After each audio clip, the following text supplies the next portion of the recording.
தேசிய பள்ளி விளையாட்டுப் போட்டியில் துப்பாக்கிச் சுடுதலில் தமிழ்நாட்டு மாணவி திவ்யா 2 தங்க பதக்கங்களை வென்றுள்ளார். மத்திய பிரதேச மாநிலம் இந்தூரில் பள்ளி விளையாட்டு கூட்டமைப்பின் சார்பில் 69வது தேசிய பள்ளிக்கான விளையாட்டுப் போட்டிகள் நடைபெற்றது.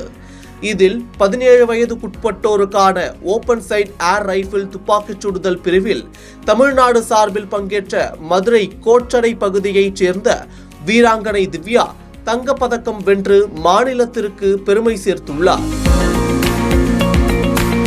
இந்த பிரிவில் நாடு முழுவதில் இருந்து 70 வீராங்கனைகள் பங்கேற்ற நிலையில் திவ்யா மொத்தம் 352 புள்ளிகள் பெற்று முதலிடம் பிடித்து அசத்தியுள்ளார்.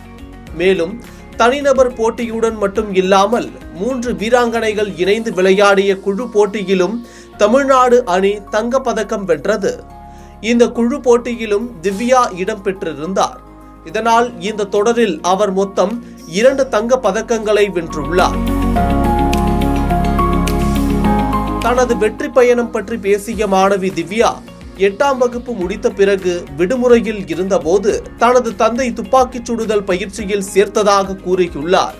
மேலும் வருங்காலங்களில் ஒலிம்பிக்கில் பங்கேற்று இந்தியாவுக்கு பெருமை சேர்க்க வேண்டும் என்றும் அதற்கான நிதியுதவியை எதிர்நோக்கியுள்ளதாகவும் கூறியுள்ளார்.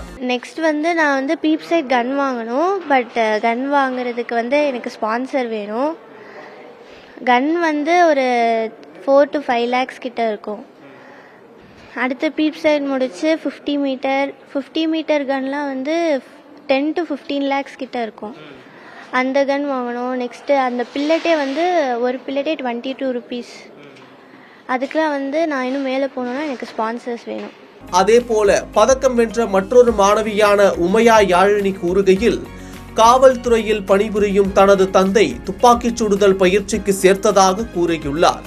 மேலும் பெற்றோர்கள் பிள்ளைகளின் மீது கவனம் செலுத்தி விளையாட்டுத் துறைகளில் அவர்களை ஈடுபடுத்தினால் சாதனையாளர்களாக உருவாக்க முடியும் என்று கூறியுள்ளார். நான் ஃபர்ஸ்ட் பிசிக்கல் ஆக்டிவிட்டீஸே இல்லாமல் வெறும் படிப்புன்னு மட்டும் இருந்தேன். எங்கள் அப்பா எனக்கு என்ன டேலண்ட் இருக்குன்னு கண்டுபிடிச்சி எங்கள் அப்பா எனக்கு இதில் சேர்த்து விட்டாங்க. இப்போ நான் போயிட்டுருக்கேன். எனக்கு ஒலிம்பிக் வரைக்கும் போகணுன்னு ஆசை. அதுக்கும் நான் தொடர்ந்து ப்ராக்டிஸ் பண்ணிகிட்ருக்கேன். இந்த மாதிரி எல்லா பேரண்ட்ஸும் அவங்க பிள்ளைங்களுக்கு சப்போர்ட் பண்ணால் அவங்க செல்ஃபோன் மட்டும் உலகம்னு இல்லாமல் எல்லாத்தையும் அவங்க கான்சென்ட்ரேட் பண்ணுற மாதிரி இருக்கும்.